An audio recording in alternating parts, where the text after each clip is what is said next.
자, 오늘 주신 하나님 말씀 함께 보겠습니다. 두 곳 보겠습니다. 구약의 창세기 2장 9절 말씀 먼저 함께 보겠습니다. 구약 성경 2페이지에 있습니다. 창세기 2장 9절 말씀입니다.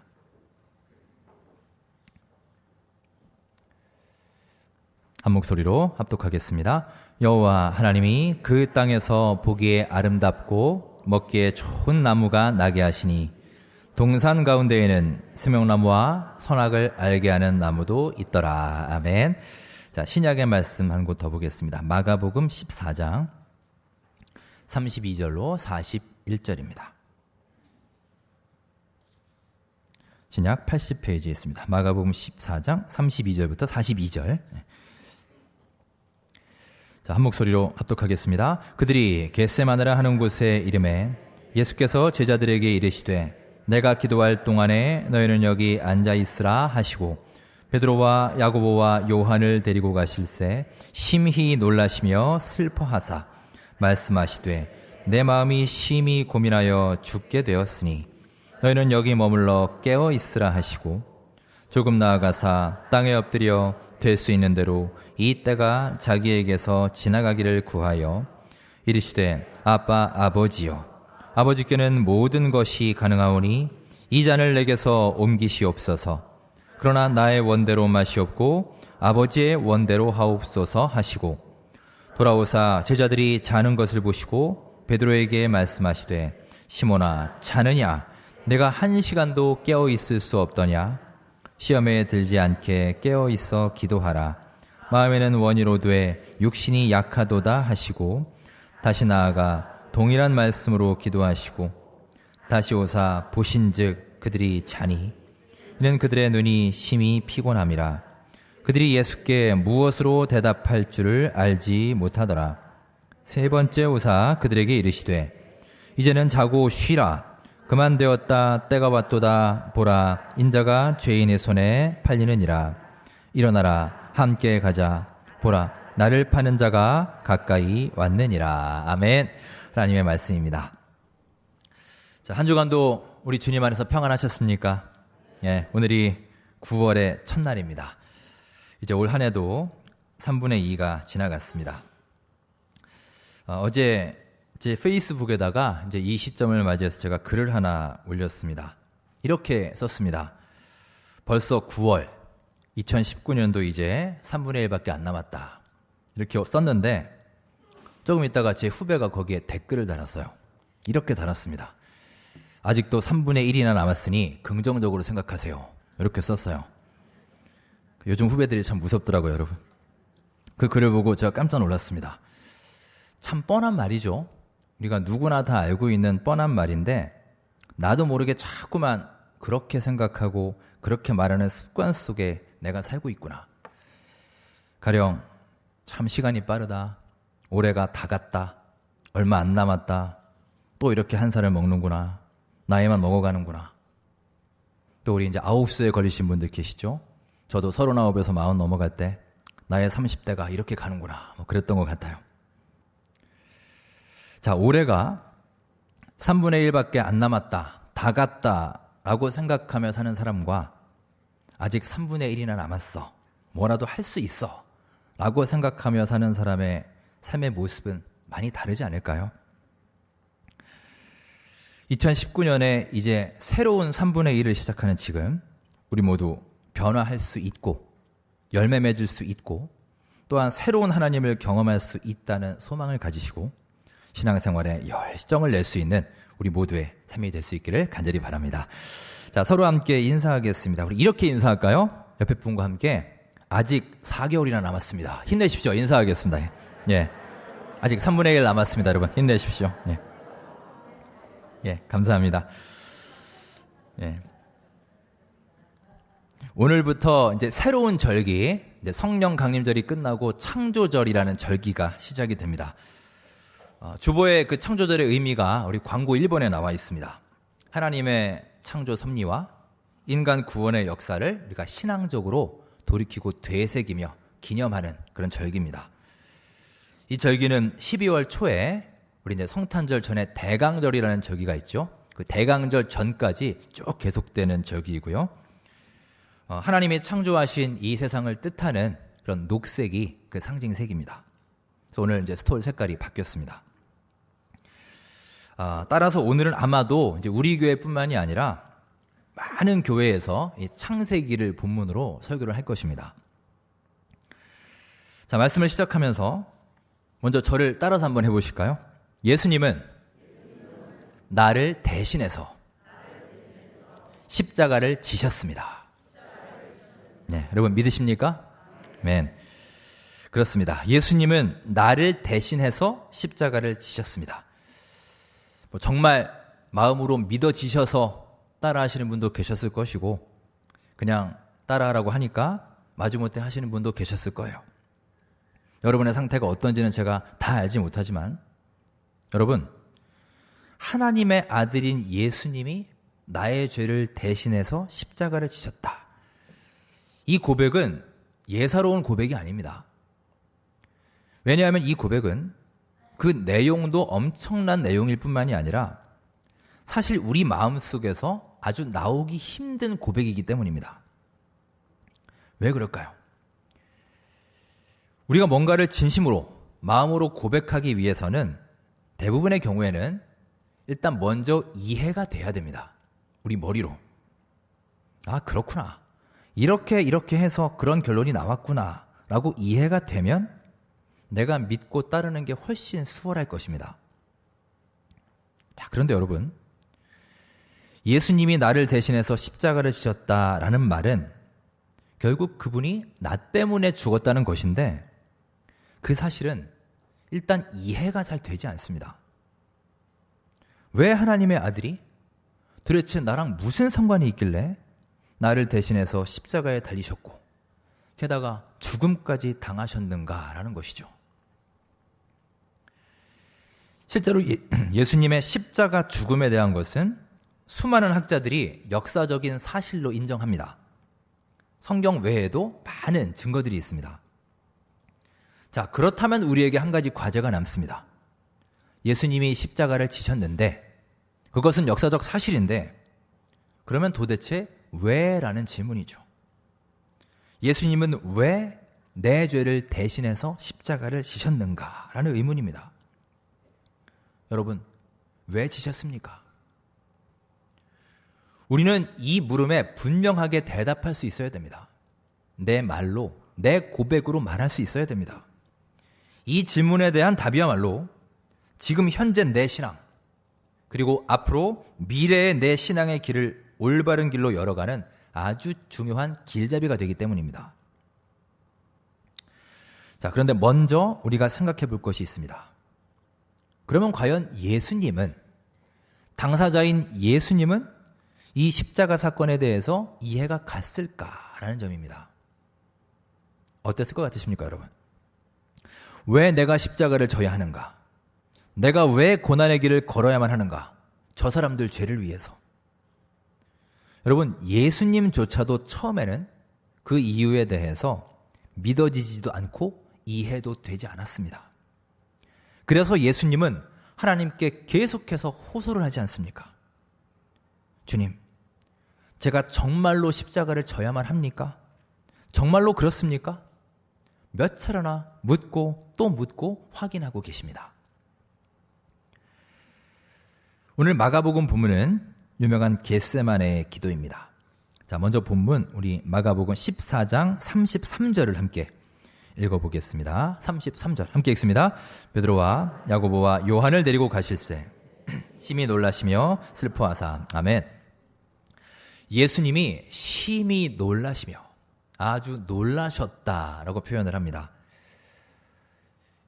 우리말 성경에는 놀라다라고 표현되어 있는데요. 여기서 놀라다라는 말은 우리가 흔히 생각하는 깜짝 놀라다, surprised 이런 뜻이 아닙니다. 영어 성경에는 distressed, 괴로워했다, 심히 고통스러워했다 이렇게 번역하고요. 헬라어 원어로 보면 엑삼베이스다이란 말인데 이 단어는 소스라치다, 완전히 정신을 잃을 정도가 되다 이런 의미입니다. 즉 단순한 놀람의 감정이 아니라 온갖 불안함, 두려움, 고뇌, 근심, 이 모든 감정들이 다 섞여 있는 엄청나게 괴로운 심정을 말하고 있는 그런 단어입니다. 예수님은 물론 앞서서 8장과 9장에서도 이미 자신의 죽음을 예고하신 바가 있습니다. 그러니 모르시는 바는 절대 아니었을 것입니다. 하지만 여러분, 아무리 예수님이라고 해도 점점 죽음의 때가 다가옵니다. 이제 내가 그 현장에 던져지게 되는구나 깨닫게 되니 이제 십자가를 지게 된다는 그 사실이 정말 믿어지지 않게 되는 겁니다. 그래서 소스라칠 정도로 놀라고 완전히 정신을 잃어버릴 정도가 되었다는 겁니다. 자, 이어서 우리 36절 말씀을 함께 읽겠습니다. 이르시되 아빠 아버지여 아버지께는 모든 것이 가능하오니 이 잔을 내게서 옮기시옵소서. 그러나 나의 원대로 마시옵고 아버지의 원대로 없어서 하시고. 아멘. 자, 이 36절을 자세히 보십시오. 이 말씀에는 지금 당시 예수님의 심정과 감정 상태가 잘 나와 있습니다. 이 말씀이 무슨 뜻이냐? 조금 다르게 풀이하면 이렇습니다. 아버지는 전지전능하신 분 아닌가요? 그러니 저에게 십자가를 지는 길이 아닌 다른 길을 제발 좀 제시해 주십시오. 하지만 아버지가 십자가를 지라 하시면 십자가를 지겠습니다. 이런 뜻입니다. 자, 그러면 제가 한 가지 묻겠습니다. 여러분 한번 생각해 보십시오. 지금 읽은 이 36절의 예수님의 말씀을 통해서 볼 때 지금 예수님의 심정은 하나님의 뜻을 따르겠다는 것입니까? 하나님의 뜻을 피하고 싶다는 것입니까? 둘 중에 어느 쪽에 더 무게중심이 있나요? 자, 우리 함께 답을 그럼 찾아보겠습니다. 바로 앞에 우리 35절 말씀을 한번 볼까요? 거기에 답이 나와 있습니다. 자, 35절 함께 읽겠습니다. 조금 나아가사 땅에 엎드려 될 수 있는 대로 이 때가 자기에게서 지나가기를 구하여. 아멘. 36절 말씀에 어떤 동기가 되고 배경이 되는 말씀이 여기 나옵니다. 자, 다시 묻습니다. 하나님 뜻을 따르고 싶은 건가요? 피하고 싶은 건가요? 네, 맞습니다. 35절을 통해서 볼 때 확실해집니다. 정말 인간적인 마음으로 제가 왜 이 모멸과 고통의 십자가를 져야만 합니까? 십자가 아닌 다른 길로 인도해 주십시오. 이런 똑같은 기도 제목으로 몇 번이나 더 하나님께 호소하십니다. 결국 예수님은 하나님의 뜻을 따르기로 결심을 하시지만, 그리고 그 길을 걸어가시지만 그만큼 십자가를 진다는 것은 예수님에게조차 쉽게 이해되거나 믿어지지 않았던 것이 사실입니다. 자, 그런데 중요한 것은요, 예수님이 왜 십자가를 지셨는가? 이 문제는 단순히 이해가 되고 안 되고 믿음이 가고 안 가고의 문제가 아니라는 것입니다. 이것은요, 정말 우리 신앙생활 전체를 걸고 우리가 반드시 해결하고 넘어가야 되는 아주 중대한 문제입니다. 여러분, 스스로에게 물어보십시오. 예수님이 왜 내 대신 돌아가셨습니까? 미국의 루이지애나 주에 있는 폰차트렌이라는 호수가 있는데 어느 날 한 배가 그 호수를 지나다가 파손이 되었습니다. 배는 이리저리 흔들리고 물이 마구 들이닥치고 아수라장이 되었습니다. 그 배 안에는 아버지하고 6명의 어린 아들이 함께 있었습니다. 저쪽에 사람들이 보이긴 하는데요, 배가 막 파손이 되고 아이들이 같이 있으니까 다른 방법이 없습니다. 결국은 빨리 헤엄쳐서 애들을 한 명씩 저쪽 땅으로 데려다 놓는 방법밖에 없었습니다. 아이들한테 말합니다. 아이들이 떨고 있습니다. 얘들아, 아빠가 너희들 모두 구해낼 거야. 그러니까 절대로 겁먹지 말고 아빠만 믿고 기다리고 있어야 된다. 이렇게 얘기를 하고는 애들을 한 명씩 가슴에 품고 한 손으로는 수영을 하면서 육지까지 왔다 갔다 합니다. 그렇게 1명, 2명 해서 5명까지 구해내고 이제 아빠는 거의 기진맥진했습니다. 배는 점점 가라앉고 있었습니다. 마지막 이제 한 아이가 그 배에 있었습니다. 사람들은 이제 다 말렸습니다. 당신 지금 이 상태로 물에 들어가면 당신도 보나마나 죽습니다. 아쉽지만 저 아이는 그냥 포기하세요. 전부 다 뜯어 말렸지만 그 아버지는 아닙니다. 우리 지미가 지금 배 안에 있습니다. 나는 지미한테 꼭 돌아오겠다고 약속을 했습니다. 말을 하고는 또다시 호수로 뛰어들었습니다. 지미는 잔뜩 겁에 질려 있었지만 저쪽에서 아빠가 다시 헤엄쳐 오는 것을 보고는 얼굴이 환해졌습니다. 아빠는 간신히 배 근처까지 와서 가슴에 꼭 지미를 끌어안았고 지미도 아빠를 끌어안았습니다. 그리고 모든 기력이 소진된 아빠는 결국 지미와 함께 물속으로 가라앉고 말았습니다. 자, 여러분, 왜 이 아빠는 자신의 목숨을 바쳐가면서까지 아들을 구하러 갔을까요? 기진맥진해서 또 들어가면 죽을 줄 알면서도 사람들이 그렇게 뜯어 말리는데 그래도 아들에게로 헤엄쳐 간 이유가 무엇일까요? 여러분, 제가 질문을 하고는 있지만 정말 질문 자체가 말이 안 되는 질문이죠. 거기에 무슨 답이 필요하겠습니까? 아빠니까 그렇죠. 아들을 너무나 사랑하는 아빠니까. 어떤 조건이 있어도 잘못하면 죽을 수 있다는 걸 알면서도 그럼에도 헤엄쳐서 그 위험한 곳을 가는 겁니다. 거기에는 여러분 어떤 모범 답안도 필요 없고요. 어떤 상식이나 어떤 이성도 통하지 않는 것입니다. 마찬가지입니다. 우리 사랑의 예수님은 십자가 고통과 죽음에 대해서 너무나 괴로워하셨고 참으로 정신을 잃을 정도로 소스라칠 정도로 충격을 받으셨습니다. 하지만 그럼에도 불구하고 왜 그 길을 걸어가셨을까요? 똑같습니다. 예수님이시니까. 여러분과 저를 너무나 사랑하시는 예수님이기 때문에 그 길을 마다하지 않고 가신 겁니다. 여러분, 사랑이라는 것 외에는 그 어떤 말로도 이 행위를 설명할 수가 없어요. 여러분, 우리는 하나님의 이 크신 사랑을 모두 다 선물로 받았습니다. 여러분, 믿으십니까? 아멘. 그렇다면 여러분, 하나님의 이 크신 사랑을 받은 우리들은 이 사랑을 단순히 지식의 일부로 알아서는 안 됩니다. 그 사랑을 내 삶으로 믿고 고백하며 이 내 가슴으로, 내 심장으로 그 사랑을 품고서 하루하루 감사 가운데 살아가야 하는 것입니다. 여러분, 하나님께 받으신 이 사랑을 가지고 우리 예수님, 그토록 나를 사랑해 주시는 나의 예수님, 나의 하나님을 드러내고 증거하며 살아가시는 하루하루 우리의 삶이 될 수 있기를 간절히 바랍니다. 우리 창세기 말씀을 함께 읽었습니다. 너무나 잘 아시는 에덴 동산과 선악과에 대한 말씀입니다. 하나님은 동산 가운데다가 선악과를 만들어 두셨습니다. 창세기 2장 16절을 보시면 모든 나무의 열매는 네 임의대로 먹을 수 있으나 먹어도 좋으나 선악과 선악을 알게 하는 나무의 열매는 먹지 마라. 먹는 날에는 반드시 죽을 것이다. 라고 경고를 하셨습니다. 자, 그런데 여러분 성경을 읽거나 성경 공부를 하거나 또 구역 예배 때 이렇게 나눔 시간에 보면 참 많이 하시는 질문이 있습니다. 바로 이 선악과에 대한 내용이죠.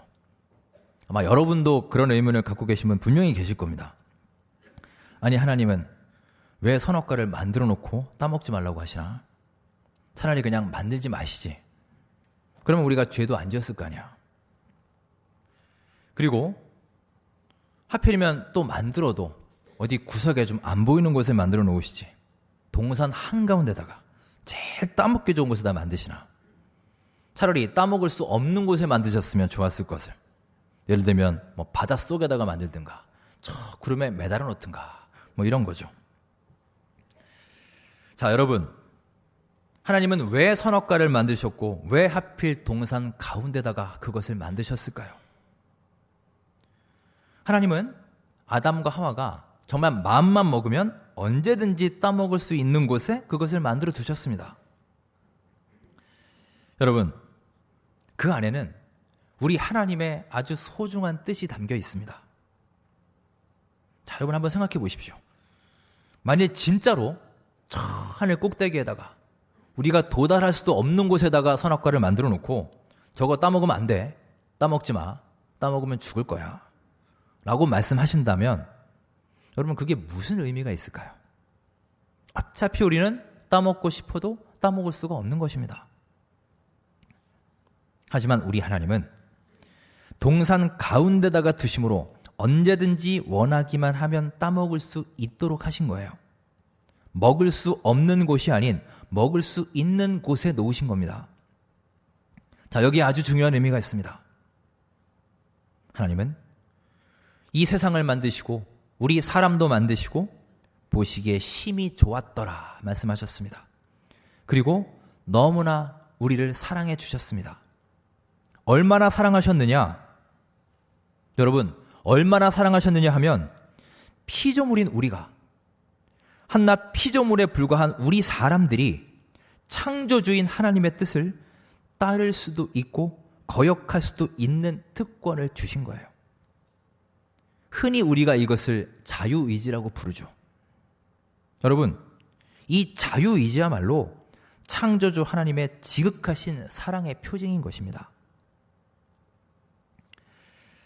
저도 아들이 둘 있지만 아이들을 볼 때마다 그런 생각이 듭니다.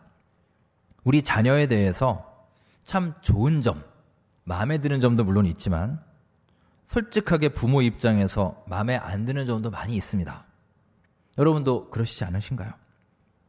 근데 중요한 거는 마음에 들지 않는 점이 있어도 어떤 것은 뭐라고 할 수가 없습니다. 왜냐하면 뭐라고 하려고 하다가도 그 마음에 안 드는 점이 저를 꼭 닮았기 때문이에요. 그게 나에게서 간 거예요. 그 아이를 통해 나를 바라보는 겁니다. 속으로는 안타까워하죠. 왜 쟤는 저런 것까지 나를 닮았을까? 저런 거는 안 닮았어도 좋았을 텐데. 그럴 때마다 또 부모님 생각이 납니다. 우리 아버지 어머니도 나의 저런 면을 보면서 참 속 많이 썩으셨겠구나. 요즘에는 초등학교만 들어가도 당당하게 자기 주장을 합니다. 요즘도 저희 아이들이 자주 하는 말이 싫어해요, 싫어. 어느 순간부터 그 말이 굉장히 늘었습니다. 또 여러분들과 얘기를 해보니 이제 중학생만 되면 벌써 자기 문 쾅 닫고 방에 들어가서 나오지도 않는다고 하죠. 부모님과 대화도 잘 하지 않습니다. 점점 부모님의 뜻보다는 자기 뜻대로 하는 빈도가 늘어가고 통제도 힘들어지고 대화도 잘 되지 않습니다. 소통하기도 힘듭니다. 자, 그런데 구역예배 때나 이렇게 상담을 하다 보면 많은 성도님들이 그런 말씀을 하십니다. 아이들이 내 말, 부모 말을 잘 듣지 않고 자기 뜻대로 하려고 할 때 한편으로는 생각하죠. 얘가 이제 애가 아니구나. 혼자서 생각하고 판단할 때가 됐구나. 많이 컸구나. 가능하면 그 마음을 이해하려고는 하지만 솔직한 부모의 심정으로 섭섭하고 서운하다는 거예요. 정말 솔직히 말하면 내가 설득을 하든 혼을 내든 해서 부모님 생각, 내 의견을 쫓아오도록, 따라오도록 하고 싶은 게 내 모습이라는 겁니다. 참으로 사랑스러운 자녀이지만 그래도 가능하면 부모님의 말씀을 잘 따르고 내 의견대로 하고 따라줘야 더 마음이 좋고 행복하다는 거예요. 자, 여러분, 이게 사실 우리들 대부분의 모습 아니겠습니까? 그리고 우리 부모님들의 심정 아니겠어요?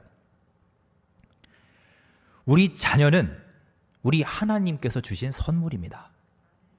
즉, 이 말은 내가 창조주가 되어서 내가 직접 만들어낸 피조물이 아니라는 것입니다. 따라서 엄밀하게 말하면 너는 내 뜻대로 따라야 돼. 너는 매사에 엄마 아빠 말대로 꼭 그대로 해야 돼. 라고 요구할 권리가 있는 것도 아니고 또 매사에 그렇게 될 수도 없는 겁니다.